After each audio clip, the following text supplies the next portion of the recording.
اللهم صل على سيدنا محمد يا رب صل وسلم دائما أبدا على حبيبي.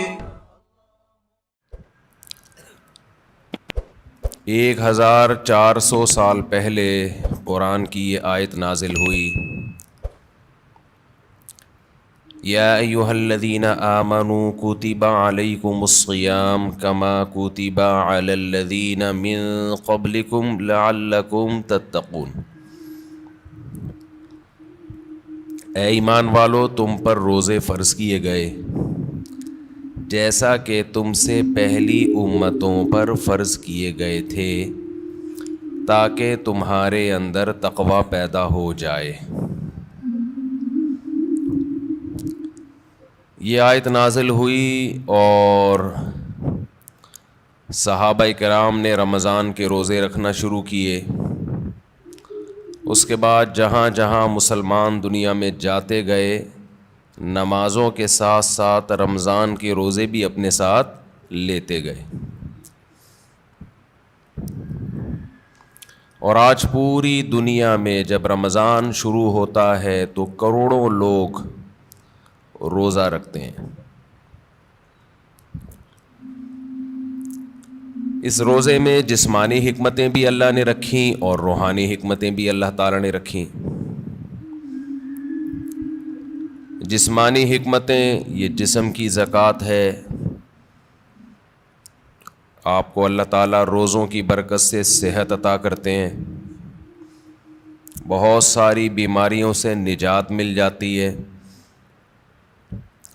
اور روحانی برکتیں کیا ہیں؟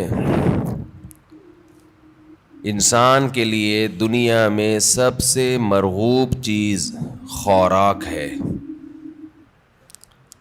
خواہشات کی 2 قسمیں ہوتی ہیں.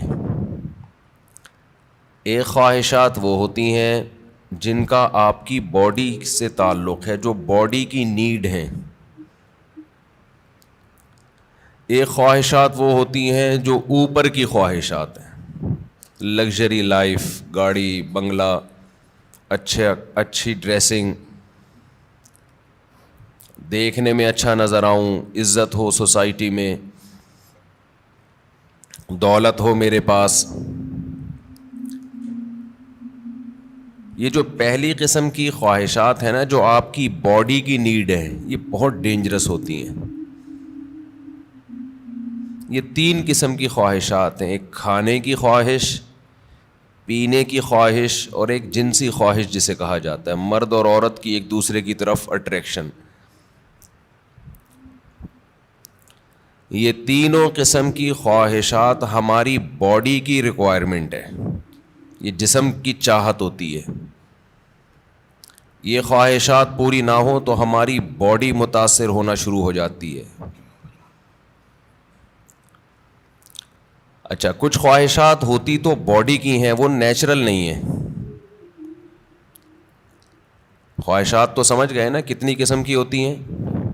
2 قسم کی نا. ایک باڈی کی ریکوائرمنٹ، باڈی کی نیڈ، اور ایک باڈی کی نیڈ نہیں ہے، یعنی جسم کا تقاضا نہیں ہے، بلکہ وہ ہماری جسم سے ہٹ کے خواہشات ہوتی ہیں. جیسے لگژری لائف ہے نا، ہر آدمی چاہتا ہے میری لائف کیسی ہو، لیکن ایسا نہیں ہوتا کہ لگژری لائف کی آپ کے پیٹ کو کوئی بھوک لگ رہی ہو، وہ خواہش پوری نہیں کریں گے تو باڈی کو کوئی نقصان ہو رہا ہو. جو باڈی کی نیڈ ہے نا، جیسے کھانا پینا، یہ تو اگر نہیں کریں گے تو باڈی مسلسل تڑپتی رہے گی، مسلسل احتجاج کرتی رہے گی. اور ان خواہشات کو پورا کرنا بھی ضروری ہے. نہیں کریں گے تو بالآخر باڈی آہستہ آہستہ ڈیمیج ہونے کی طرف جائے گی اور مر جائیں گے ایک دن. آپ کو اگر گدا نہیں ملتا سونے کے لیے، اچھا انہی باڈی کی خواہشات میں ایک نیند بھی ہے. ہم 4 قسم کی خواہشات شامل کر لیتے ہیں. نیند ہے، کھانا پینا، اور جس کو جنسی خواہش کہتے ہیں. یہ اتنی ڈینجرس ہوتی ہیں. جیسے نیند کی خواہش کو آپ دیکھ لو، اب گدے پہ سونا یہ باڈی کی نیڈ نہیں ہے, یہ کیا ہے, ایک لگژری لائف انسان گزارنا چاہتا ہے, اس کا تقاضا ہے کہ میرا گھر اچھا ہو, ایئر کنڈیشن روم ہو, اور ٹائلیں لگی ہوئی ہوں, اور فانوس لگے ہوئے ہوں. لیکن جب آپ کو نیند آئے گی تو جو گدے پہ سونے کے عادی ہیں ان کو فرش پہ نیند نہیں آئے گی. لیکن چونکہ نیند آپ کی باڈی کی نیڈ ہے, ایک وقت آئے گا کہ باڈی کہے گی میں نے سونا ہے سونا ہے سونا ہے سونا ہے, آپ کہیں گے میرے پاس سونے کے لیے گدا نہیں ہے, نہیں سو سکتا نہیں سو سکتا نہیں سو سکتا. بالآخر پھڈا ہوتے ہوتے جو باڈی کی نیڈ ہے نا وہ غالب آ جائے گی. لگژری جو آپ کی ایک چاہت ہے اس پہ باڈی غالب آ جائے گی آپ کی, اور آپ کانٹوں پہ بھی سو جاؤ گے. جس کو نیند نہ آتی ہو نا اس کو جاگنے دو, بول تو نہیں سوئے گا, دیکھو اس کا باپ بھی سوئے گا پھر, کیونکہ یہ خواہشات دماغ پر مسلط ہو جاتی ہیں, کیونکہ ضرورت ہے, نہیں تو مرے گا. نہیں سوئے گا تو کیا ہوگا؟ ایک ہفتہ کھائے پیے بغیر انسان زندہ رہ سکتا ہے, میڈیکل سائنس کہتی ہے. ایک ہفتہ سوئے بغیر زندہ نہیں رہ سکتا. اس لیے یہ اللہ مسلط کر دیتے ہیں کہ تیرا باپ بھی سوئے گا. تبھی آپ نے دیکھا ہوگا ڈرائیونگ کے دوران ڈرائیور سو جاتا ہے, حالانکہ اس کا سونے کا بالکل موڈ نہیں ہوتا, اور ایسا سوتا ہے کہ اپنے ساتھ سارے پیسنجر کو بھی ہمیشہ کے لیے سلا دیتا ہے. تو یہ چیزیں اللہ نے مسلط کی ہوئی, بھائی یہ تمہاری خواہش پہ نہیں ہے. ورنہ بڑے لوگ کہتے ہیں ہمارے پاس ٹائم نہیں ہے, اگلے مہینے ہم سوئیں گے, اس دفعہ ہمیں آفس کا بزنس کا کام ہے بہت.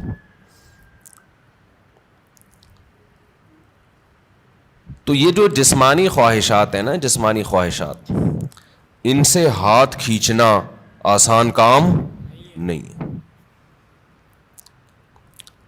کیونکہ باڈی کو ضرورت ہے. تو باڈی ہماری مسلسل ڈسٹرب ہوتی رہتی ہے. اب آپ کو جب بھوک لگ رہی ہے تو باڈی کیا کہے گی؟ روٹی دو, کھانا دو, کہے گی نا, خوراک چاہیے. تو کیا یہ 2-3 دفعہ کہنے کے بعد چپ ہو جائے گی کہ بھائی یہ تو کھلا نہیں رہا تو چلو اب کوئی اور کام کرو؟ نہیں ہوگی. یہ کیا کہے گی؟ روٹی کھانا, روٹی کھانا, چاول سموسے. کسی کو بھی دیکھے گا نا کھاتا ہوا, مسلسل یہ ٹینشن ہے, اور کسی بھی کام میں اس کا دل نہیں لگے گا جب تک کہ چند نوالے نہ کھا لے. پیاس بھی ایسی چیز ہے, جب آپ کو پانی کی خواہش ہوتی ہے تو باڈی مسلسل پانی مانگتی رہتی, آپ کا دل ہی نہیں لگے گا کسی کام میں, دل جمعی سے کام نہیں کر پاؤ گے آپ, مسلسل پانی پانی, کیونکہ باڈی کو ضرورت ہے.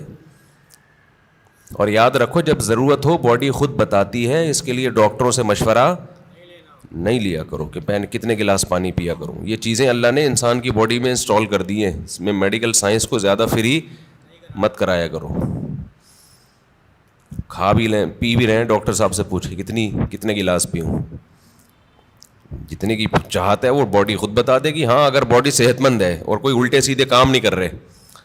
بعض دفعہ آپ کوئی الٹا کام کر رہے ہوتے ہو جس سے پھر باڈی دھوکہ دیتی ہے, جیسے جو لوگ چائے زیادہ پی رہے ہیں, کافی, تو کیفین کیا کرتی ہے کہ پیاس کا احساس ختم کر دیتی ہے, پیاس بجھا دیتی ہے, اور باڈی سے پانی پیشاب بنا کے نکال دیتی ہے. ایک طرف پانی کی کمی ہو رہی ہے, دوسری طرف اس کمی کی کو پورا کرنے کے لیے باڈی کو جو احتجاج کرنا چاہیے باڈی وہ احتجاج نہیں کر رہی, تو پھر پانی کا پھر مشورہ ڈاکٹر صاحب سے لینا پڑے گا.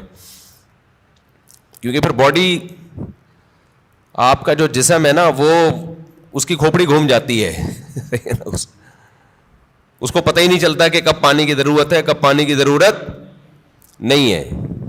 تو نیچرل لائف جس کی ہوگی اس کی باڈی بتاتی رہے گی کتنا پانی چاہیے. جیسے کولڈ ڈرنک پینے سے پیاس بجھ جاتی ہے نا, تو پیاس تو وقتی بجھتی ہے لیکن پانی کی جتنی کمی پوری ہونی چاہیے وہ ہوتی نہیں ہے. تو یہ میں جو اصول بتاتا ہوں یہ ان لوگوں کے جو تمیز سے زندگی گزار رہے ہیں. ایسا نہیں سارا دن چائے کے کپ پھونکتے رہتے ہیں, کافی سارا دن پیتے رہتے ہیں. تو کیونکہ کافی اور چائے یہ نیچرل نہیں ہے, ہماری قدرتی غذا کا حصہ بول لو بھائی نہیں ہے. یہ تو بات کی ایجاد ہے کہ وہی کیفین باڈی میں جاتی ہے تو بلڈ کا سرکولیشن بڑھا دیتی ہے, تھوڑا ایکٹیو ہو جاتے ہو آپ. تو یہ مصنوعی ایکٹیونیس ہے, یہ کوئی سچی مچی میں جسم میں طاقت نہیں آتی ہے. سمجھتے نہیں. جیسے ایک ہوتی ہے کیفین, ایک ہوتی ہے نکوٹین. نکوٹین سگریٹ میں نا اور گٹکے میں, تمباکو میں, وہ ذرا اوپر کی چیز ہے, کیفین تھوڑی نیچے کی چیز ہے. تو فلسفہ دونوں کا سیم ہی ہے. وہ ذرا زیادہ ڈینجرس ہے نکوٹین ہے, تمباکو اور سگریٹ وہ بھی وہی کام کرتی ہے.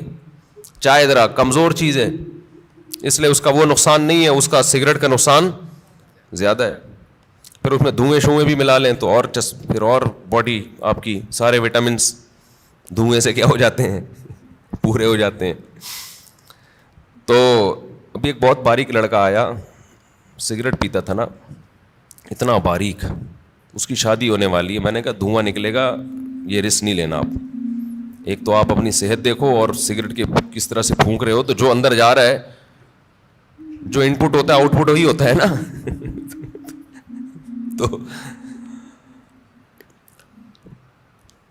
تو یہ جو ہے نا, یہ جو باڈی کی ریکوائرمنٹ نشہ ہے, نشہ یہ بن جاتا ہے, یہ اللہ نے بنایا نہیں ہے. یہ اس سے بھی زیادہ خطرناک ہے روٹی پانی سے. یعنی اس کو برداشت کرنا بہت ہی مشکل ہے. اللہ میاں نے تو آپ کو وہ چیزوں کی چاہتیں رکھی تھیں جو جس کی آپ کی باڈی کو ضرورت ہے. روٹی کی ضرورت رکھی, پانی کی چاہت رکھی اللہ تعالیٰ نے, اور جو اللہ نے خواہشات رکھی ہیں جو نیچرل ہیں. ہم نے کیا کیا, سگریٹ پی پی کے, دن میں 5-6 کپ کافیوں کے پی پی کے, اور پان گٹکے کھا کھا کے ہم نے اس سیٹنگ کو کیا کر دیا, خراب. اب آپ گٹکے اور پان والوں کو دیکھ لو, سگریٹ والوں کو دیکھ لو, افطاری میں لوگ کھجوروں کی طرف لپکتے ہیں, وہ کہاں لپکتے ہیں, سگریٹ کی طرف. وہ تو کھجور ایک سنت پوری کرنے کے لیے کھا لیتے ہیں, اس کے بعد پھر سٹے لگا رہے ہوتے ہیں. بٹ کتنی بڑی نحوست ہے یار, ہے یا نہیں ہے؟ کیسا اپنے ہاتھوں سے اپنے آپ کو برباد کر رہے ہو. اللہ کا کتنا بڑا فضل ہے, ہمارے ماں باپ نے ہمیں سگریٹ پان گٹکے سے ہمیشہ بچایا.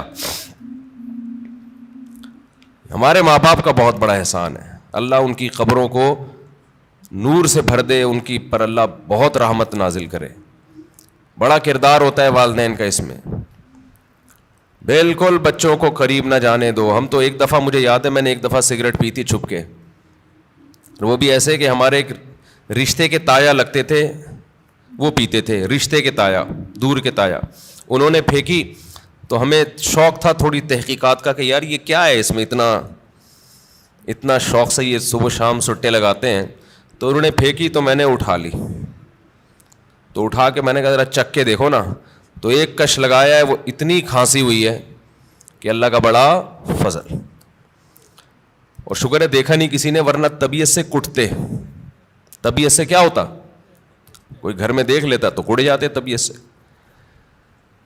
تو جو بات ہے میں اس کی طرف آتا ہوں. تو جو سگریٹ ہے اور یہ سب چیزیں تو انسان خود عادی بنا لیتا ہے نا. تو یہ میرا آج کا ٹاپک نہیں ہے, یہ تو اپنے ہاتھوں اپنے آپ کو آپ جہنم کی آگ میں ڈال رہے ہو, ایک عذاب میں ڈال دیا آپ نے اپنے آپ کو. اچھا ایک بات خوب سمجھ لو, بات چل نکلی ہے. یہ جو سگریٹ والے, گٹکے والے, اور بہت زیادہ جو کافی پیتے ہیں, چائے پیتے ہیں, بہت زیادہ کیفین کی لت پڑ گئی ہے ان کو, یہ لوگ اکثر ایک بات یہ کہتے ہیں کہ اس سے ذہن فریش ہو جاتا ہے. یہ خوب سمجھ لو, کوئی بھی نشے کی چیز, نشے سے میری مراد یہ نہیں ہے جو شراب کا نشہ ہوتا ہے, نشے سے مراد جس کی بھی لت پڑ جائے. تو جو کیفین ہے, کافی, یہ جو نیکوٹین ہے, ان میں یہ ذہن میں رکھو کہ جتنی کوانٹٹی آپ لے رہے ہو نا فریش ہونے کے لیے, تھوڑے دن میں اس کے عادی ہو جاتے ہو. سمجھتے ہو؟ پھر آپ کو اس کی مقدار بڑھانی پڑتی ہے, جبکہ روٹی اور پانی میں ایسا نہیں ہے. جتنی روٹی سے پیٹ بھر رہا ہے نا, اگر خام خام میں زبردستی زیادہ ٹھوس کی عادت نہیں بناؤ گے تو مزید کی عادت نہیں پڑتی, بلکہ کم کی عادت پہ لاؤ گے تو کم, زیادہ پہ لاؤ گے تو زیادہ. جبکہ یہ جتنی چیزیں جو نیچرل نہیں ہے, جو ہماری باڈی کی نیڈ نہیں ہے, ان کو جب آپ لوگے تو جتنے کپ میں آج فریش ہو رہے ہو نا, کل اس سے تعداد بڑھانی پڑے گی. شرابی کو دیکھ لو نا, شروع میں ایک گھونٹ میں بہک جاتا ہے اور بڑا مزہ آتا ہے اس کو, اس کے بعد پورے کریٹ کے کریٹ پی جاتا ہے, لیکن اس کو وہ نشہ نہیں آتا جو پہلے دن ایک گھونٹ میں آیا تھا اس کو. تو یہ خود ایک عذاب ہے کہ آپ سمجھ رہے ہو فریش ہو رہا ہوں, بھائی آپ فریش نہیں ہو رہے, اس سے آپ کا دماغ تازہ نہیں ہو رہا, دماغ کو اس کی عادت پڑ رہی ہے, اب اس کو مزید چاہیے. تو بالآخر ایک نہ ایک وقت جا کے بریک لگانی پڑتی ہے آپ کو. تو پہلے ہی نہیں لگا لو, اچھا ہے, کیا خیال ہے, شروع میں ہی چھوڑ دو ان چیزوں کو یار.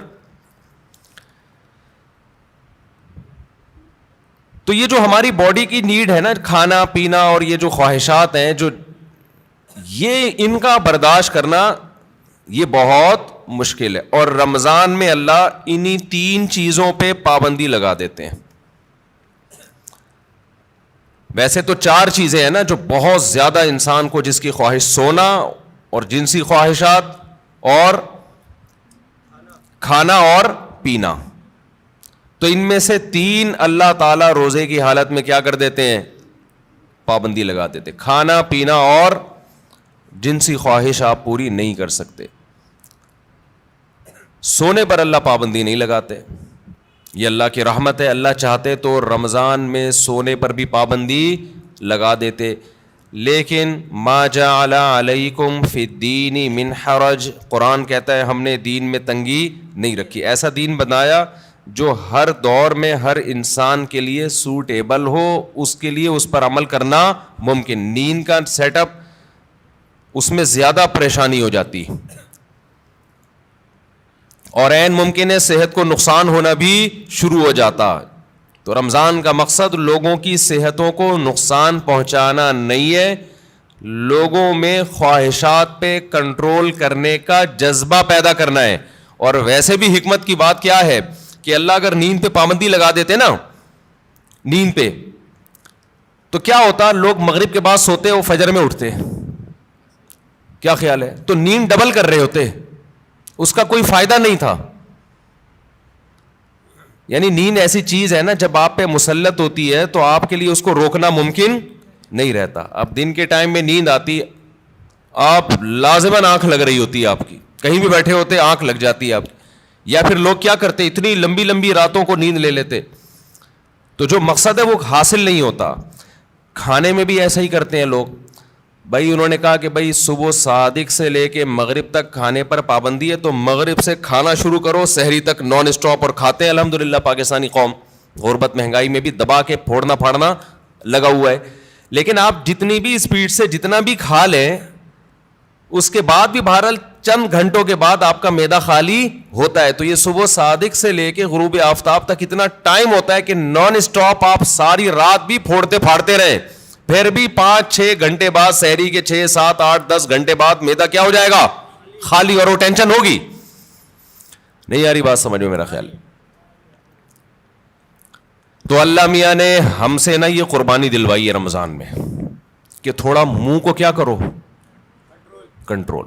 سب سے بڑا مسئلہ ہم نے علماء سے سنا ہے کہ جس آدمی کا اپنے منہ پہ کنٹرول نہیں ہے, باقی کسی خواہش پہ وہ کنٹرول نہیں کر سکتا. اور یہ بالکل درست بات ہے.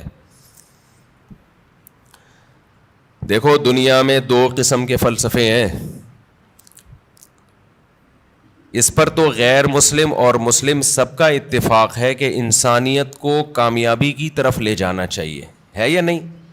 بھائی امریکہ بھی یہی بات کرتا ہے, انسان کو کس طرف لے کے جاؤ, کامیابی. جاپان والے بھی کہتے ہیں بھائی ایک سکسیسفل نیشن بننا چاہیے ہمیں, کامیاب بننا چاہیے ہمیں, اور اسلام بھی یہی کہتا ہے. لیکن غیر مسلموں کے ہاں کامیابی نام ہے خواہشات کے پورا ہونے کا.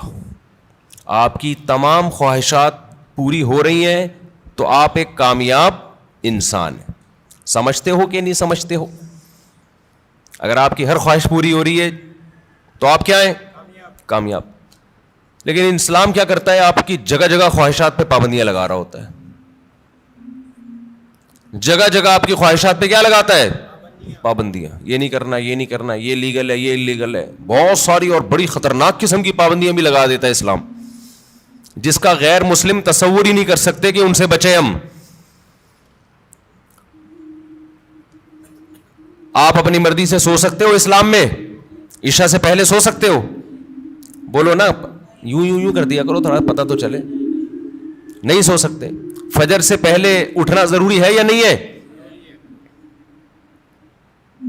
اب ایک آدمی کہہ رہا ہے یار میں سو رہا ہوں لمبا، بس 11 بجے اٹھوں گا. نہیں بھائی، آپ کو اسلام پابندی لگائے گا کہ آپ کو اپنی مرضی سے سونے کی اجازت نہیں، اٹھنا پڑے گا. سردی ہے، وضو کا دل نہیں کر رہا، یخ ٹھنڈا پانی ہے، اسلام کیا کہے گا؟ غیر مسلم کیا کہے گا؟ بھائی نہیں اٹھو، یا اٹھ گئے ہو تو ہاتھ منہ مت دھو.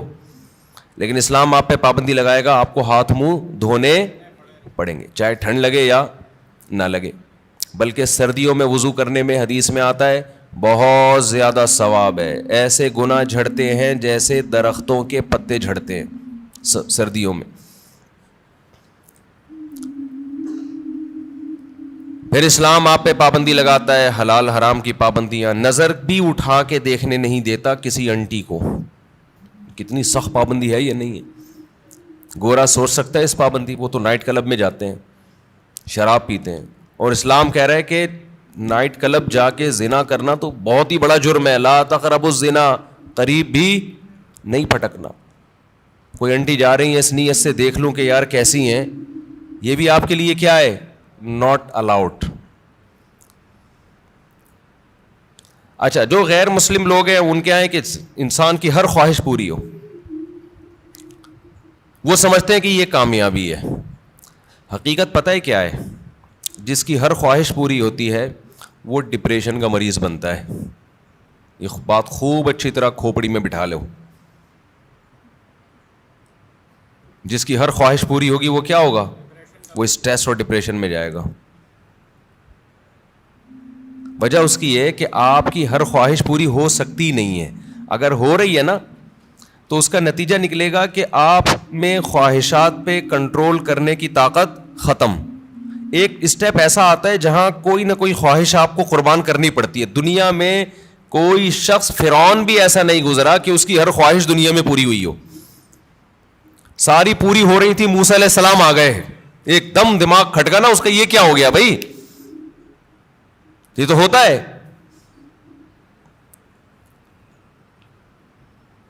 جتنی بھی آپ کے اندر خواہشات ہیں نا، پوری کرتے رہیں، کہیں نہ کہیں آ کے قدرت کی طرف سے بیریئر کھڑے ہو جاتے ہیں آپ کی راہ میں، اور آپ خواہشات پوری کرتے کرتے یوز ٹو ہو چکے ہوتے ہو. آپ کو خواہشات پہ کنٹرول کرنے کی عادت نہیں رہتی. پھر آپ جاتے ہو اسٹریس میں، ڈپریشن میں، اور چیخو پکار، مار دھاڑ. جیسے جو بچے زیادہ لاڈ پیار میں پلتے ہیں وہ بچے شور شرابہ زیادہ مچاتے ہیں. جن بچوں پہ ماں باپ کا کنٹرول ہوتا ہے کہ کچھ خواہشات پوری کر دیں، کچھ پوری نہیں کی، وہ بچے بھی کنٹرولڈ ہوتے ہیں. یقین نہ آئے تو جا کے مشاہدہ کر لو. میں نے بہت سے بچے ضدی دیکھے ہیں، چیزیں اٹھا کے پھینک رہے ہیں، کوئی بات نہیں مانتے. وجہ اس کی ہے کہ ماں باپ ان کی ہر بات مانتے ہیں. نہیں آ رہی سمجھ میں؟ پتہ نہیں آپ لوگ لاڈلے بچے ہیں اپنے ماں باپ کے یا لاڈلے نہیں ہیں، تو اب یہ تو اللہ ہی جانتا ہے.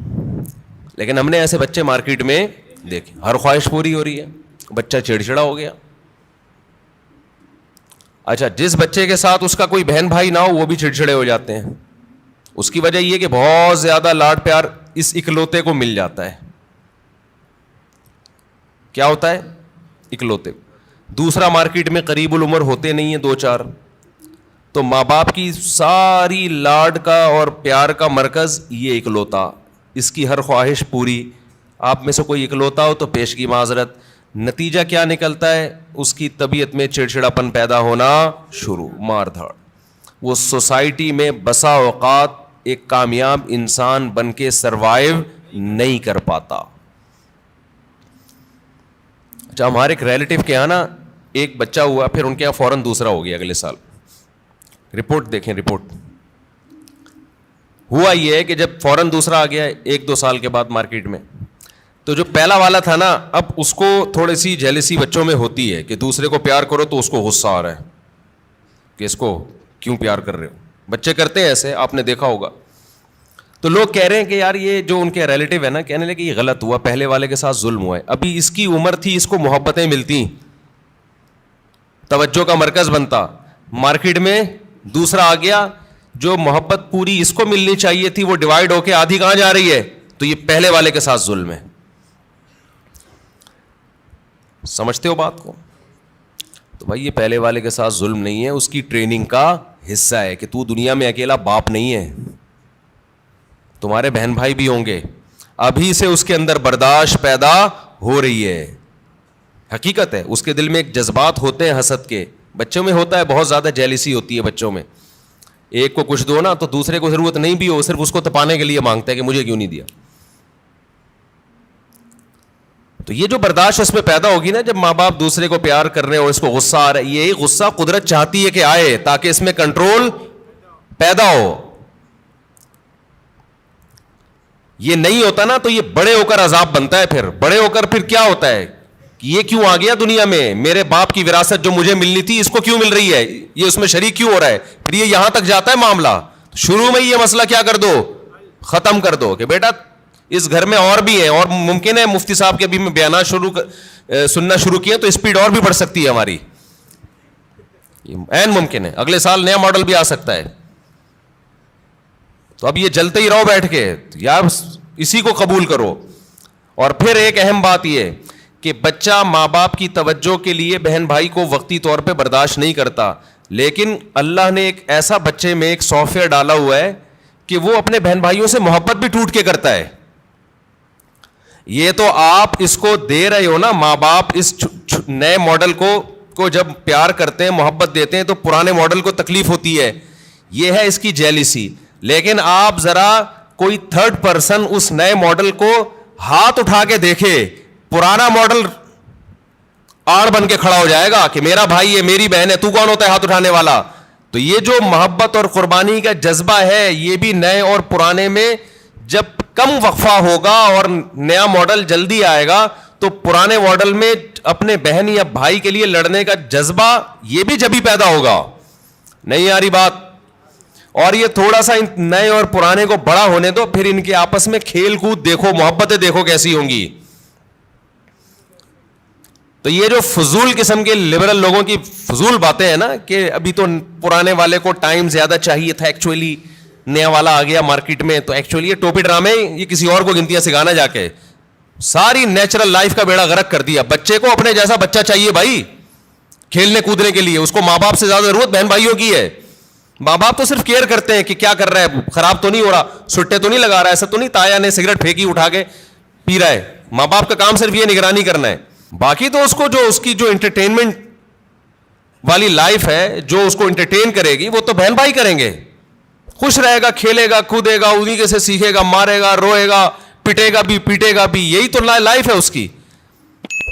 ہر خواہش پوری ہونے سے انسان بنتا نہیں ہے بلکہ بگڑتا ہے.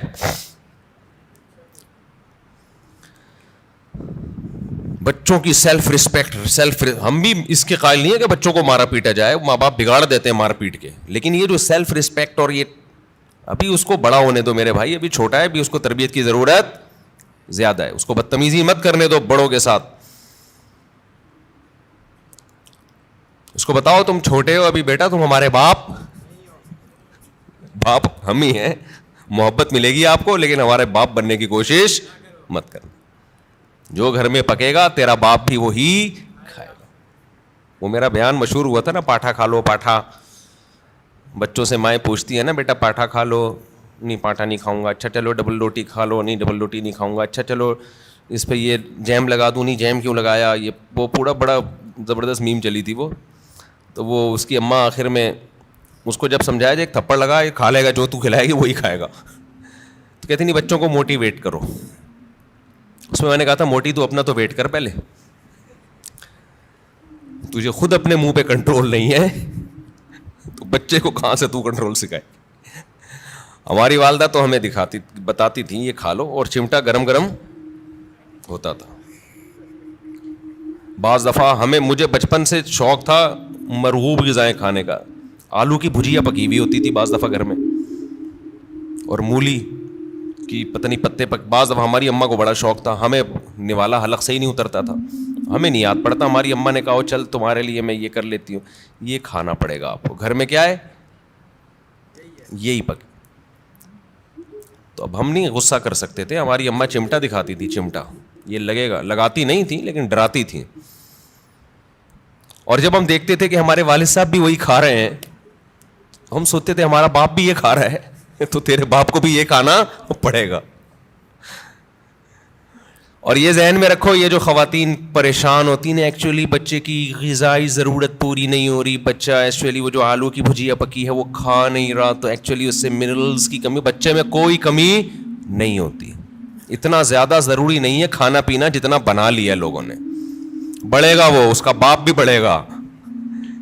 یہ جو قد بڑھتا ہے نا, ڈاکٹروں سے ہم نے پوچھا ہے, کہتے ہیں بھائی یہ جس کا بڑھنا ہے نا اس کو کم کھلاؤ گے تو بھی جائے گا وہ اوپر, جس کا نہیں بڑھنا نا, جس کے باپ دادا ہی سارے چھوٹے چھوٹے سے ہوں تو جینز میں ہی اس کے قد نہیں ہے, تو اس کو آپ کتنے بھی پراٹھے کھلا دو, مرغیاں کھلا دو, دودھ پلا دو, وہ اس کا باپ نہیں بڑھا تو یہ کہاں سے بڑھے گا.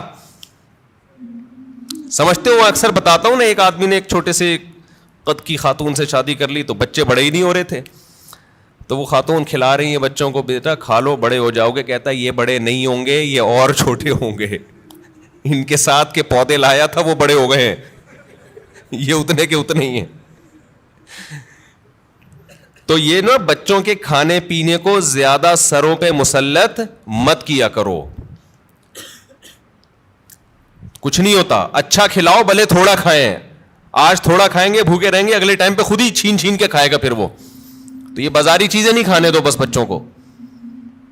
جتنی بازاری چیزیں ہیں نا, میں نے تو تجربے کیے ہیں بچوں کے اوپر, اپنے ہی بچوں پہ, جب بازاری چیز کھلائی بیمار ہوئے اور بچا کے رکھا فٹ فاٹ. اچھا میرا ایک بیان تھا, اس کی میں وضاحت کر دوں. میرا ایک بیان تھا, اس میں نے یہ بتایا کہ میں نے اپنے 2 بچوں پہ 6 مہینے تجربہ کیا ہے. 6 مہینے تک میں نے ان کو بازار کی کوئی چیز نہیں کھانے دی, گھر میں دیسی گھی پہ روٹی لگا, چینی دیسی گھی اور روٹی کھلاتا تھا, اور دودھ اور انڈا. 6 مہینے انہوں نے گزارے, میرا خیال ہے 3 یا 4 سال کی ایج تھی ان کی, ایک کی 4 سال ہوگی, ایک کی 3 سال ہوگی, ایک کی 4.5 سال ہوگی, اس طرح سے. پوری سردیاں آ کے گزری ہیں, ایک چھینک بھی نہیں آئی, ورنہ سردیاں آتے ہی بچے بیمار ہونا شروع ہو جاتے ہیں نا. صرف کیا کھلایا ہے, دودھ, دیسی گھی, روٹی, چینی اور ہاف بوائل انڈا. بہترین تھے.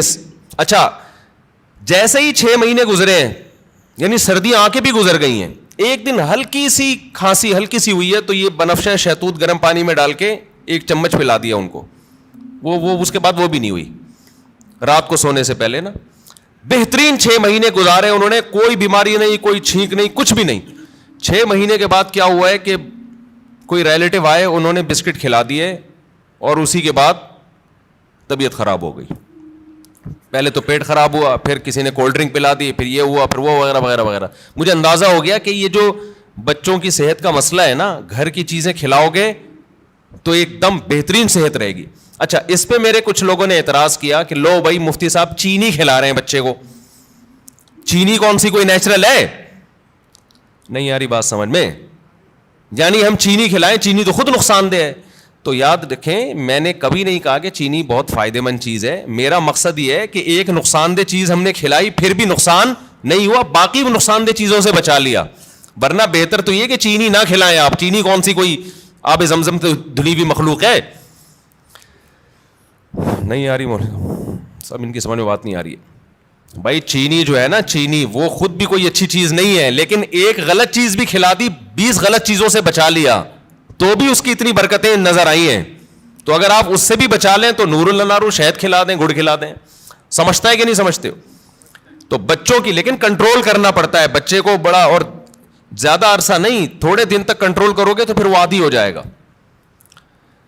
تو میں یہ عرض کر رہا تھا کہ دنیا میں 2 نظریات ہیں. ایک یہ کہ انسان کی ہر خواہش پوری کی جائے تو اس سے وہ کامیاب ہوتا ہے, لیکن اسلام کیا کرتا ہے, جگہ جگہ خواہشات میں رکاوٹیں ڈالتا ہے. تو خوب سمجھ لیں جس کی ہر خواہش پوری ہوتی ہے وہ کامیاب نہیں ہوتا بلکہ وہ اسٹریس اور ڈپریشن کی طرف جاتا ہے. بالکل اس کی مثال ایسے ہے جیسے آپ جسم پہ جب ویٹ اٹھاتے ہو, جسم میں اپنی خواہش کے خلاف حرکت کرتے ہو تو جسم بیمار ہونے کے بجائے صحت مند ہوتا ہے. اور آپ جسم کی اپنی خواہشات پر عمل کرنا شروع کر دو, جسم چاہتا ہے بیٹھا رہوں نہ اٹھوں, آپ بیٹھے رہو نہ اٹھو. جسم چاہتا ہے دوڑوں نہیں صرف چلوں, آپ نہ دوڑو چلو. پھر جسم چاہتا ہے چلو بھی نہیں بیٹھے ہی رہو سوتے ہی رہو. تو اس سے جسم کو کیا طاقت اور انرجی جمع ہو کے خوشحال زندگی ملے گی یا جسم کا بیڑا غرق ہو جائے گا؟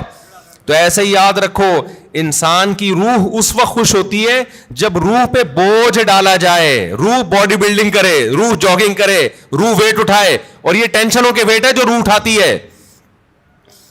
اگر یہ روح کی آپ ہر خواہش پوری کرنا شروع کر دیں گے تو جیسے باڈی کی ہر خواہش پوری کرنے سے باڈی کا بیڑا غرق, تو اسی طرح روح کی ہر خواہش پوری کرنے سے روح کا بیڑا غرق ہو جاتا ہے. سمجھ میں نہیں آ رہی میرا خیال ہے بات؟ تو اپنی خواہشات کے خلاف چلنا سیکھیں. ہاں ہر خواہش کی مخالفت نہیں. جیسے آپ نے باڈی, جب جو لوگ جم جاتے ہیں ویٹ اٹھانے کا دل کرتا ہے کیا؟ نہیں کرتا نا, بس جسم پہ بوجھ ڈال کے اٹھا رہتے تبھی اوں کی آوازیں بھی آ رہی ہوتی ہیں. اگر مزہ آ رہا ہوتا تو ویٹ اٹھاتے واہ واہ واہ ہنسی آ رہی ہوتی. ایسا تھوڑی ہے. تو اسی طرح یاد رکھیں, ہاں ویٹ حد سے زیادہ اٹھائے گا تو باڈی خراب ہو جائے گی. اسی طرح روح پہ جب بوجھ حد سے زیادہ پڑ جاتا ہے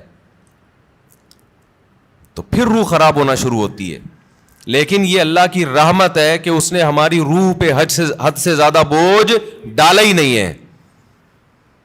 اگر اللہ کہہ دیتا 24 گھنٹے کے روزے رکھو پورے رمضان اور سحری میں صرف 10 منٹ کھانے کی اجازت ہے, 23 گھنٹے 50 منٹ بھوکے رہنا ہے, 10 منٹ کیا کرنا ہے؟ کھانا کھانا ہے, تو شاید یہ ہماری طاقت سے زیادہ بوجھ ہم پہ ڈال دیا جاتا. مرتے پھر بھی نہیں, اتنی جلدی مرتا نہیں ہے آدمی بھوک سے, یاد رکھو.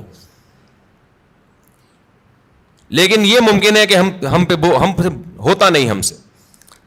ما جعل علیکم فی الدین من حرج, اللہ کہتے ہیں اعتدال سے بوجھ ڈالا ہے. اللہ کہہ دیتا 50 نمازیں پڑھو تو پڑھنی پڑتی کہ نہیں پڑھنی پڑتی؟ کتنی ٹینشن والا کام ہو جاتا بھائی, کتنی ٹینشن والا کام. اللہ میاں نے 5 رکھی اور وہ بھی دن کے 2 کناروں پر رکھ دی 2 نمازیں, اور صرف عصر اور مغرب ایسی ہیں جو جلدی جلدی آتی ہیں, ورنہ بڑا فاصلہ ہے ان 2 نمازوں کے درمیان.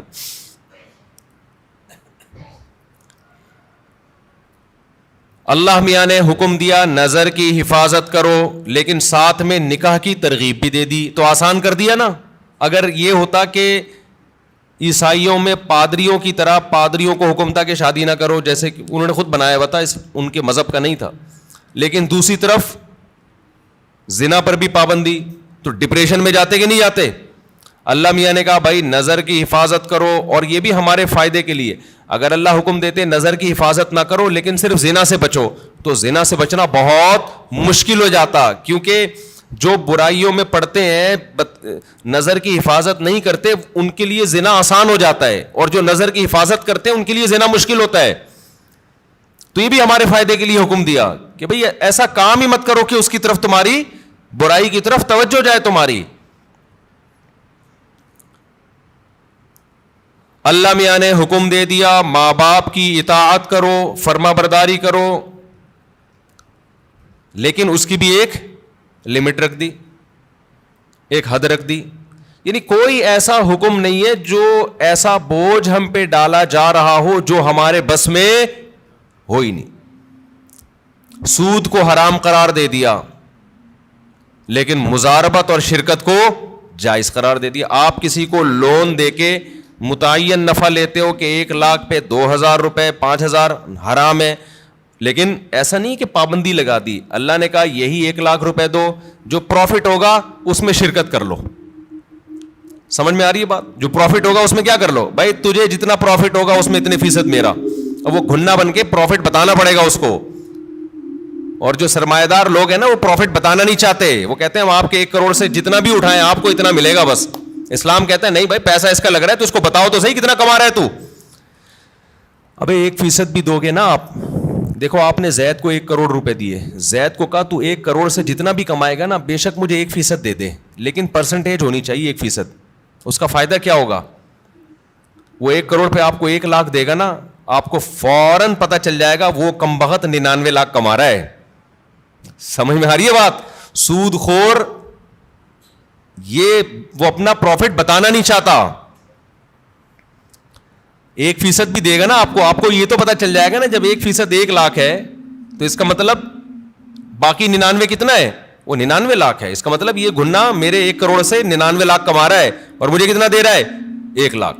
لیکن اگر سودی نظام ہوگا, آپ نے زید کو 1 کروڑ روپے دیے, آپ نے کہا مجھے ہر مہینے 1 لاکھ دے دینا, تو کتنا کما رہا ہے مجھے اس سے غرض نہیں ہے, وہ 1 لاکھ روپے لا کے دے گا, آپ گلے ملیں گے, شکریہ ادا کریں گے, کتنا نیک آدمی مجھے 1 لاکھ روپے دے رہا ہے, اور وہ بھی روتے ہوئے دے گا یار کاروبار کا تو بیڑا ہی غرق ہو گیا, لیکن میں تجھ سے وعدہ کیا 1 لاکھ لے لے. آپ کا دل چاہے گا اس غریب کو 2 کروڑ اور دے دوں میں, الو بناتا رہے گا, آپ کو بے وقوف بناتا رہے گا. لیکن اگر پرسنٹیج کے حساب سے ہوگا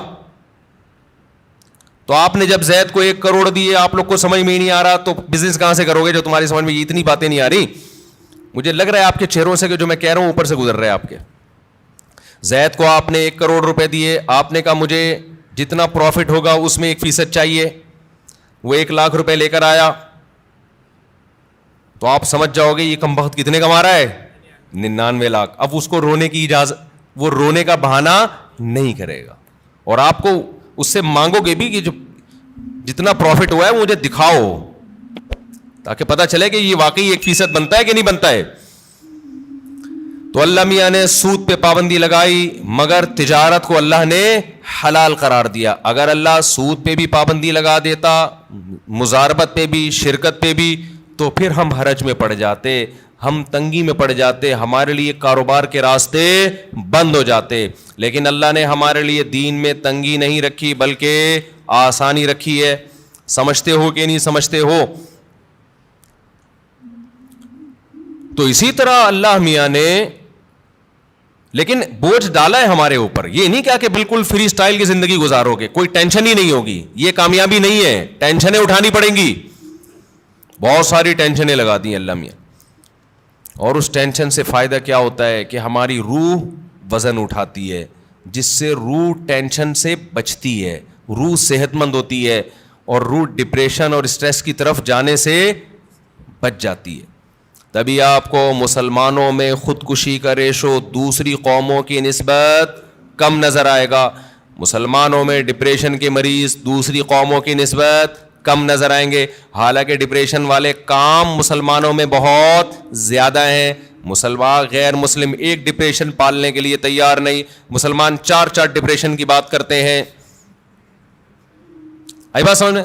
ہم مسقط میں تھے تو ہمارے بہت سے علماء اپنی اپنی فیملیوں کے ساتھ آئے تھے, بیگمات کے ساتھ آئے تھے.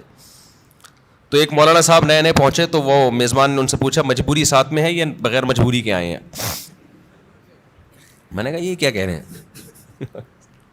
پھر پتہ چلا بیگم کو پیار سے کیا کہتے ہیں, یہ مجبوری. تو بڑا زبردست لفظ تھا ان کا بھائی, کیونکہ جب مجبوری ساتھ میں ہوتی ہے تو پھر گھر سے زیادہ دیر باہر نہیں رہ سکتے, آپ بتانا پڑتا ہے. جو بغیر مجبوری کے آیا وہ تو جہاں مرضی جائے. جب مجبوری کے ساتھ آئے ہیں تو بیگم پوچھے گی, مجبوری پوچھے گی بھائی اتنی دیر سے کیوں آ رہے ہو, آپ کہاں گئے ہوئے تھے؟ مفتی صاحب کے ساتھ, اچھا جو لوگ اپنی مجبوریوں کے ساتھ آئے تھے نا, ان سب کی مجبوریوں کو یہ بڑی فکر تھی کہ ہمارا میاں, ہمارے جو میاں ہیں مفتی طارق مسعود کے ساتھ تو نہیں بیٹھے ہوئے کہیں. سب کو یہ ایسا لو یہ 2-4 مجبوریاں اور پال لیں ہمارا شوہر, ان کو یہ سب کو ڈر تھا. تو مسلمان کے پاس ٹینشن کے مواقع بہت ہیں, پھر بھی ٹینشن نہیں لیتا. یہ غربت اور مہنگائی آپ تھوڑی دیر کے لیے انگریزوں کو دے دو تو خودکشی کے لیے میرے بھائی رجسٹریشن فارم کیا ہو جائیں گے, ختم ہو جائیں گے. ہمارے والے حکمران 1 ہفتے کے لیے ان کو ادھار دے دو, آپ سچی مچی کے تو نہیں لیں گے, صرف ادھار دے دو آپ ان کو کہ 1 ہفتے بعد واپس لے لیں گے. 1 ہفتے میں ایسا بیڑا غرق ہو جائے گا, کوئی کھمبا ان کا بجلی کا باقی نہیں بچا ہوگا. ان کے یہاں تو کھمبے ہوتے نہیں, انڈر گراؤنڈ ہی ہوتا ہے سب کچھ. یہ ہم ہیں, ٹھیک ہے نا. ڈالر کہاں سے کہاں پہنچ گیا, میں تو کبھی سوچتا ہوں تو تھوڑی ڈپریشن شروع ہو جاتی ہے, پھر میں سوچتا ہی نہیں کہ ہمیں مریں گے تو ویسے ہی سب کیا ہو جائے گا, ختم. ہمارے تو اصل آخرت ہے نا. جو دیکھو دال پانی اللہ نے جو موٹی موٹی ضرورتیں وہ تو اللہ ویسے ہی پورے کر. اور پاکستان کا تو حال ایسا ہے کہ بچپن سے سنتے آ رہے ہیں کہ بینک کرپٹ ہونے جا رہا ہے. پاکستان کا ایسا اللہ کے ساتھ اللہ کا معاملہ ہے, بچپن سے مہنگائی بڑھ رہی ہے. مجھے یاد ہے وہ دور میں بہت چھوٹا تھا, روٹی 4 آنے کی ملتی تھی, 1 روپے کی 4 روٹیاں. جب 8 آنے کی ہوئی تو سب چیخ اٹھے کہ روٹی ڈبل ہو گئی بھائی. 1 روپے کی 4 روٹیوں کے بجائے اب 1 روپے کی کتنی ملیں گی, 2 روٹیاں. لوگ چیخ اٹھے تھے مہنگائی بڑھ رہی ہے. پھوڑنا اسی حساب سے لگا ہوا تھا, اسی. پھر روٹی 1 روپے کی ہوئی, پھر 5 روپے کی ہوئی, پھر 10 روپے کی ہوئی, اب پتہ نہیں کتنے کی چل رہی, 35. استغفر اللہ. میرے یہاں مہمان آتے ہیں نا تو چائے منگواتا ہوں میں ہوٹل سے. اب ہمارے دماغ میں وہ چند سال پہلے کی چائے تھی, پتہ نہیں 10 روپے کا کپ تھا, 15 روپے کا کپ تھا. میری کھوپڑی میں وہی گھوم رہی ہے, مجھے کیا پتا اتنی اسپیڈ سے حساب خراب ہو گیا. مہمان آ رہے ہیں, آوے لے آ یار 4 چائے لے آ, 5 چائے لے آ. اچھا وہ گارڈ جو ہے نا, وہ جو خادم بل بنا کے دیتا ہے, مجھے لگتا تھا یار یہ کچھ زیادہ ہی, پتہ نہیں خود تو نہیں اس نے اپنے کئی مہمانوں کے الگ سے کھانچے کھولے ہوئے اس نے. ایک دن میں نے کہا یار اتنا تو مہمان میرے نہیں آئے جتنے تم بل بنا رہے ہو. اس نے کہا استاد جی 60 روپے کا کپ ہے چائے کا, 60 روپے. ابے میں نے کہا اتنے کا تو کپ نہیں آتا جس میں چائے ڈالی جا رہی ہے. تو مجھے تو خیال ہوا میں نوٹس لگا دوں کہ مہمان لوگ اپنی چائے اپنے ساتھ لے کے آئیں گے. بھائی یہ کوئی مذاق تھوڑی ہے یار, ملنے بھی ہم سے آؤ, چائے بھی کون پلائے, کام بھی تمہارا ہو, چائے ہم پلائیں. خیر اتنا بھی ایسا نہیں ہے, انشاءاللہ پلا دیں گے. لیکن یہ کہ یہ ہے تو فکر کی بات نا. لیکن نہ چائے والوں کی چائے رک رہی ہے, نہ نلی نہاری کی سیل میں کمی آ رہی ہے, نہ برگر بکنے میں کمی, نہ KFC والوں کے ہاں رش میں کمی. میں تو لوگوں پہ حیران ہوتا ہوں, لوگ بات کر رہے ہوتے ہیں نا میرے سامنے, دوست احباب بھی, یار مفتی صاحب مہنگائی نے کمر, ایسے کھجا رہے ہوتے ہیں, مہنگائی نے کمر توڑ دی یار, اتنا مہنگا ہو گیا کھانا, اب تو روٹی خریدنے کی طاقت ختم ہو گئی. پھر تھوڑی دیر چلے یار نہاری کھانے چلتے ہیں ذرا, چلے مجھ صاحب نلی نہاری کا پروگرام ہو جائے. یہ ہر ایک کا حال ہے. ایسا لگتا ہے کہ اتنی کرپشن اور اتنی مہنگائی کے باوجود برکت کہاں ہے, وہ بھی اللہ نے ہمیں ہی دی ہے. لوگوں کے چہرے کھلے ہوئے ہیں ماشاءاللہ, پیٹ بھرے ہوئے ہیں. ہوٹل کے باہر جاؤ ایسا لگتا ہے فری میں بانٹ رہا ہے, پاؤں رکھنے کی جگہ نہیں ہے. مہنگے سے مہنگے ہوٹل جاؤ وہاں بھی یہی حال ہے. میں نہیں کہہ رہا کہ جو غریب ہیں وہ ختم ہو گئے, نہ, جو بیچارے سفید پوش غریب ہیں ان کے گھروں کے حالات بہت خطرناک ہیں. لیکن اللہ کا شکر ہے ان حالات میں بھی بہت سو کو اللہ بہت اچھا کھلا رہا ہے. تو بھائی مسافر خانہ ہے نا یار, اور کیا کرنا ہے, کھا پی لو, سونے کی جگہ مل گئی, مہنگائی گئی تیل لینے, ٹھیک ہے نا. ہماری زندگی کا جتنا کوٹا ہے ہمارے مرنے سے پہلے انشاءاللہ ہم پورا کر کے جائیں گے. اگلی نسل کا بیڑا غرق ہوگا, وہ اگلی نسل جانے, وہ ہمیں کیوں بھائی, اللہ اس کو بھی کھلا دے گا. پھر اگلی نسل کا کام ہے کہ وہ ووٹ اچھے لوگوں کو دے. ہم تو اس نسل کو بھگت رہے ہیں. ہم نے اتنے بڑے بڑے جرم کیے, ایسے ایسے حکمرانوں کو اپنے اوپر مسلط کیا, پھر بھی اللہ ہمیں کھلا رہا ہے. شاید اگلی نسل یہ جرم نہ کرے تو ان کو تو اور اچھا کھلائے گا اللہ تعالیٰ. یعنی ایسا لگ رہا ہے اللہ ہمارے گناہوں کو بھی اتنی سزا نہیں دے رہا جتنی بنتی ہے, ورنہ جو ہم لوگ کی حرکتیں ہیں نا اس کے حساب سے سزا بہت زیادہ بنتی ہے ہماری. کہ اسلام کی برکت ہے, اللہ کا نام لیتے ہیں اس کی برکت ہے, کہ پھر بھی اتنی ٹینشنوں میں بھی ٹینشن میں نہیں جا رہے, اتنی مجبوریاں اس کے بعد بھی ٹینشن میں نہیں جا رہے. اور یہاں سوسائٹی پہ, ریاست پہ بوجھ نہیں ہوتا, عوام کا بوجھ ہوتا ہے گھر کے سربراہ پہ. یورپ امریکہ میں آپ کی بیگم کو کھلانا اسٹیٹ کی ذمہ داری ہے, آپ کی ذمہ داری نہیں ہے. آپ کے بچوں کو کھلانا اسٹیٹ کی ذمہ داری ہے, آپ کی ذمہ داری نہیں ہے. حتیٰ کہ آپ کے پاس پیسے نہیں ہیں تو بھی اسٹیٹ کی ذمہ داری ہے آپ کو کھلانا. یہاں ساری ذمہ داریاں اسلام نے مرد کے کندھوں پہ ڈالی ہیں. بیگم کو کھلانا, ماں باپ کو کھلانا, اولاد کو کھلانا. اس کے باوجود بھی یہ بیچارہ ڈپریشن میں نہیں جاتا, جانا چاہیے تھا, جا نہیں رہا. یہ تو یہ کس کی برکت ہے بھائی؟ یہ دین کی برکت ہے, اللہ پہ اعتماد توکل ہے. تو اپنے اوپر بوجھ ڈالو گے تو اللہ خوشیاں دے گا. وہ بوجھ کیا ہے؟ نماز کا بوجھ ڈالو, رشتہ داروں کے حقوق ادا کرنے کا بوجھ ڈالو, ذمہ داری اٹھاؤ گھر کی, بھائی میری ذمہ ہے ان کو کھلانا. غریبوں کا بوجھ ڈالو اپنے اوپر. غربا اور مساکین کا پیٹ بھرنا کس کی ذمہ داری ہے؟ میری. ہر آدمی کیا سوچے, کس کی ذمہ داری ہے؟ میری ذمہ داری ہے. روح پہ جتنا بوجھ ڈالیں گے. روزہ رکھنا یہ کس کی ذمہ داری ہے؟ یہ میری, مجھے رکھنا پڑے گا. ہم بچپن میں دیکھتے تھے, تصور نہیں تھا روزہ چھوڑنے کا. اب لوگ کیا کر رہے ہیں؟ اللہ کی خاطر چند گھنٹے بھوک اور پیاس برداشت نہیں ہو رہی. تم یہ دیکھو حکم کس کا ہے. کتنے بڑے بادشاہ نے جو تمہیں پورے سال کھلاتا ہے. ہمارے لبرل لوگ نا اپنے آپ کو کافر پہ قیاس کرتے ہیں, یار انہوں نے مذہب سے بغاوت کر کے اتنی ترقی کر لی تو ہمیں رمضان کے روزوں کی کیا ضرورت ہے؟ بھائی انہوں نے مذہب سے بغاوت کے ساتھ خدا سے بھی بغاوت کی ہے, یہ ذہن میں رکھو. خدا اپنے باغیوں کو معاف نہیں کرتا. یہ تو دارالامتحان ہے. لا یغررک تقلب الذین کفروا فی البلاد. قرآن کہتا ہے جو اللہ کے نافرمان ہیں ان کی زمین میں عیش و عشرت دیکھ کر تم کبھی بھی متاثر مت ہو, یہ تمہیں دھوکے میں نہ ڈال دے. متاع قلیل, یہ دنیا کے چند دنوں کے چند ٹکے ہیں, یہ کچھ بھی نہیں ہے. ثم مأواہم جہنم, اس کے بعد ان کا ٹھکانہ کیا ہے؟ جہنم کی آگ ہے. تو ابھی سے نیت کر لے, رمضان میں انشاءاللہ بھرپور طریقے سے روزے رکھیں گے, ایک روزہ بھی ضائع نہیں کریں گے.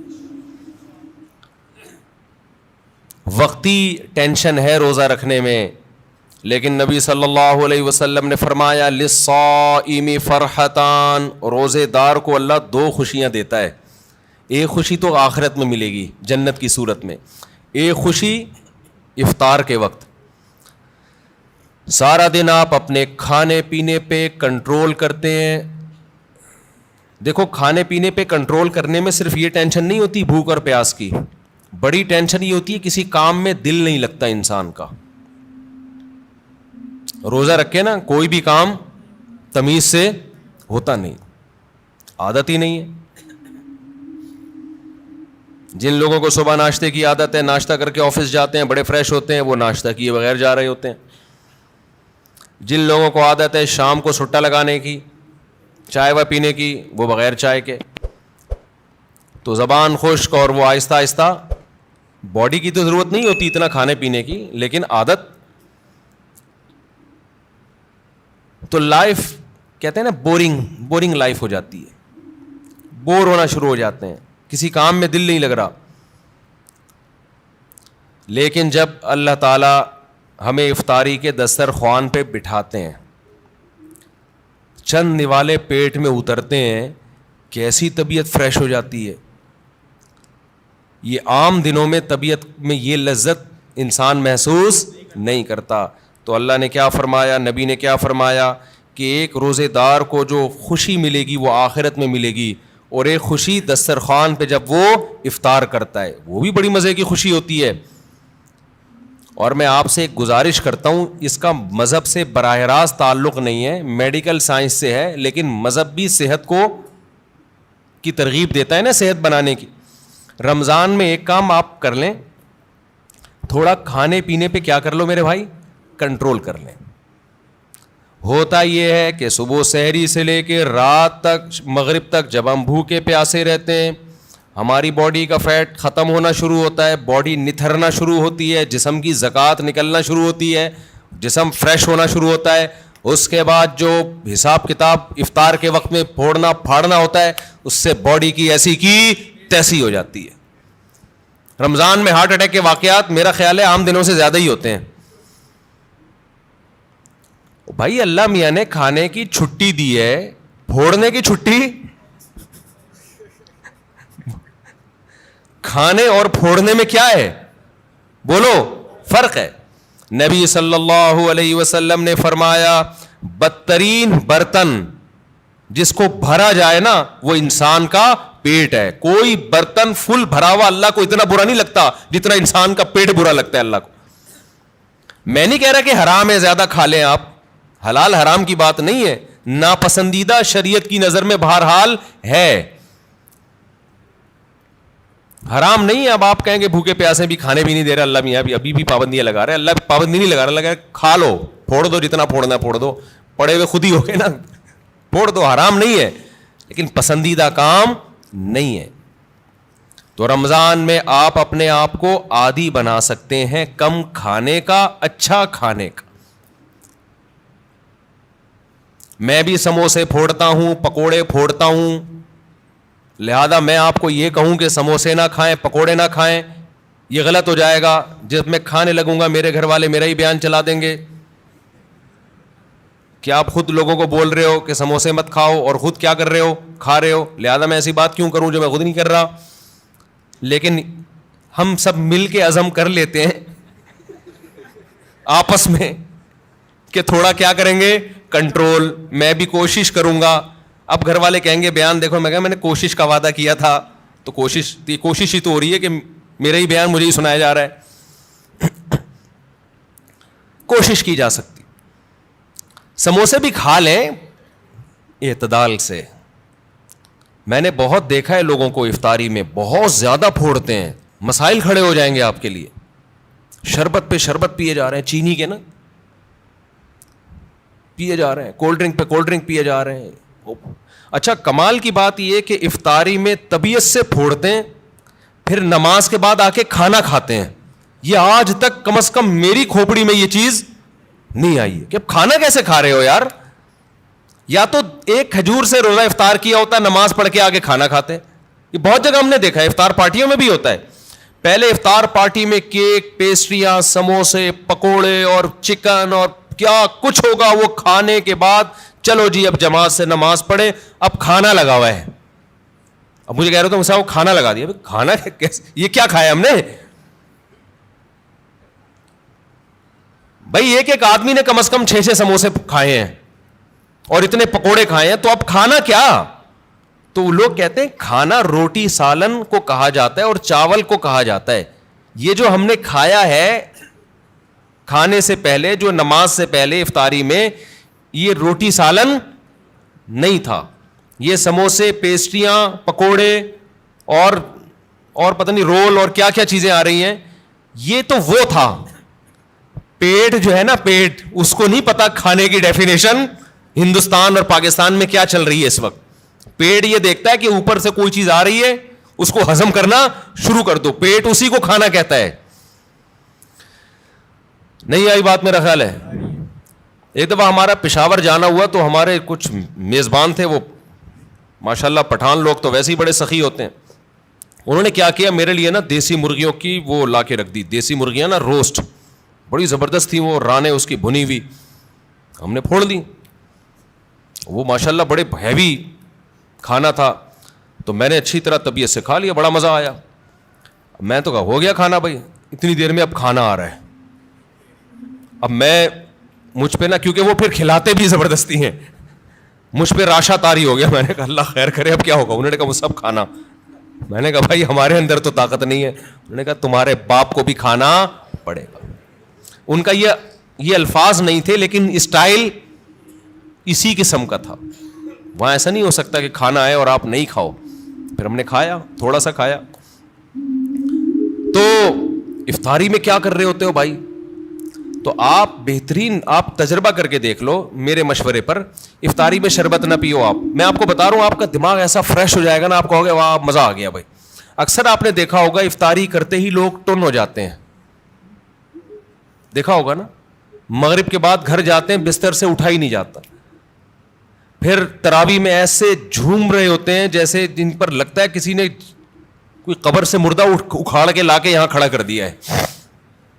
یہ حالت ہوتی ہے. آپ کو جو نیند آتی ہے نا, میٹھا کھانے سے آتی ہے, خوب سمجھ لیں, کارب لینے سے آتی ہے. آپ اپنی خوراک میں کاربوہائیڈریٹ کو کم کر دیں, آپ فریش بھی ہوں گے, نیند بھی نہیں آئے گی, جسم کو طاقت پوری ملے گی. آپ افطاری میں تجربہ کر کے دیکھ لیں, میٹھے میں صرف کھجور کھائیں آپ افطاری میں, اس سے نیند نہیں آئے گی. کھجور میں کوئی الگ ٹائپ کا میٹھا ہوتا ہے. آپ نے افطاری میں شربت نہیں پینا, آپ نے افطاری میں روٹی چاول نہیں کھانے, تھوڑے سے کھا لیں آپ, زیادہ نہیں کھائیں. کھجور کو فوکس کریں آپ, جو چنے کی چاٹ وغیرہ ہے نا اس کو فوکس کریں, وہ کھائیں, پیٹ بھی بھر جائے گا آپ کا. سفید چنا نہیں آتا اور کالا چنا, اس کی کوئی مزے کی چاٹ یا لوبیا کی چاٹ بنا کے وہ پھوڑ دیں آپ, پیٹ بھی بھرے گا آپ کا. لیمن پی لیں, لیمن, لیمو کا تھوڑا سا, بے شک تھوڑی بہت چینی ڈال, وہ بغیر وہ اس کے پیا نہیں جاتا, شہد ڈال دیں اس میں تو زیادہ اچھا ہے, وہ پی لیں آپ اپنے خرچے پہ. یہ سارے کام اپنے خرچے پہ کرنے ہیں, ایسا نہ ہو مجھے فون کر رہے ہو ہم نے آپ اتنا کچھ انتظام کر لیا ہے پیسے بھجوا دیں. تو کھجوریں پھوڑ دیں آپ افطاری میں, اور چاٹ واٹ سے پیٹ بھر لیں آپ, یہ چنے کی چاٹ وغیرہ سے نا, دہی بڑے وغیرہ سے, اس سے پیٹ بھر لیں آپ, تو آپ کو نیند نہیں آئے گی, آپ فریش ہو جاؤ گے, طاقت بھی پوری ملے گی آپ کو. اور یہ جو افطاری کر کے ٹن ٹن سے گھوم رہے ہوتے ہیں نا, اور تراویح میں بھی ادھر ادھر جھوم رہے ہوتے ہیں, یہ کیفیت آپ کی نہیں ہوگی. تو اس رمضان میں کوشش کر لیں روٹی چاول تھوڑا کم کر دیں, میٹھی چیزیں تھوڑا کم کر دیں. ہاں میٹھے میں کھجور کھا لیں آپ, اس سے انشاءاللہ کچھ نہیں ہوگا بلکہ فائدہ ہی ہوگا. تو یہ تھوڑا سا اس دفعہ ہمارے مشورے پہ آپ کنٹرول کر کے دیکھیں, مزہ نہ آئے پیسے واپس. تو آپ کو لگے گا آپ کی نگاہیں روشن ہو گئی ہیں, دماغ فریش ہو گیا ہے, آپ کا حافظہ اور اچھا ہو گیا. میں نے تجربہ کیا, میں ہوائی باتیں نہیں کر رہا. روزہ رکھو اور روٹی چاول ذرا کم کھاؤ افطاری میں اور سحری میں بھی, آپ ایسا نتھرنا شروع ہو جاؤ گے, ایسی آنکھوں میں بینائی آپ کی تیز ہو جائے گی اور ایسی فریش ہو جاؤ گے کہ ہٹو بچوں ہو جائے گا بس. اور کیا کہوں میں, وہ ایک مولوی صاحب تقریر کر رہے تھے نا, نہیں وہ ان کی تقریر سنا رہا میں آپ, تو وقت بھی پورا ہو گیا ہے. تو یہ تھوڑا سا رمضان میں کیا کرنا ہے, تھوڑا سا میٹھے پہ تھوڑا سا کیا کر لو بھائی, کنٹرول کر لو. میٹھے پہ, روٹی چاول بھی میٹھی ہی چیزوں میں شمار ہوتا ہے اس کا, کیونکہ اس میں کارب بہت زیادہ ہے. تھوڑا سا کنٹرول کر لیں, دیکھو آپ کی صحت, کیونکہ رمضان کا تحفہ اللہ نے غیر مسلم کو نہیں دیا, کس کو دیا ہے, مسلمان کو. تو مسلمان اس کو صحت بنانے میں بہترین استعمال کر سکتا ہے, تو روحانی فائدے بھی ہوں گے اور جسمانی بھی. لیکن مسلمان صبح سے لے کے شام تک روزہ رکھ کے افطاری میں طبیعت سے پھوڑ پھاڑ کے جسمانی قوت کا بجائے اس کو بنانے کے اس کا بیڑا غرق کر دیتا ہے, اور بیڑا ہی غرق ہو جاتا ہے. تو اللہ تعالی ہم سب کو ہدایت دے اور تمیز سے کھانے پینے کی توفیق عطا فرمائے.